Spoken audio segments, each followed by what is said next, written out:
Good morning po. Ito na naman po tayo, ang ate Lolit na makulit. Kaya ito na naman po tayo ay magpapakain na naman po ng mga alaga. Ayan na naman po ang ating pabo. Ayan. Nag-aantay na po sila na sila'y pakainin. At ang mga manok, ayan naman po. Ayan. Si brother na po ang nagpakain po niyan. Thank you, brother. Pag ikaw laging nandito. Thank you, brother. Ayan. Lagi na po siya nagpapakain. Nauuna na po siya magpakain yan. Yan, ang ating mga manok. Yan. Nakakatuwa yung mga manok na yan. Kasi tandang at inahin, nagsasabong yan. Nakakatuwa yan. At dito naman po tayo sa ating, tayo magbubukas ng tubig. At tayo para may tubig pang hugas ng mga alaga nating baboy.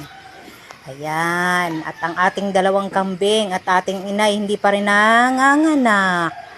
Hindi natin alam kung kailan pa siya manganganak. Ayun yung anak. Tagpi. At ito naman yung inahin din po. Hindi pa rin nanganganak. Ayan ang baboy. Ayan. Ayan yung mga alaga natin. Tayo maglilinis dyan ng mga baboy, ng mga tain yan. Naku. Kailangan ay. At dito naman po tayo sa mga ayan po.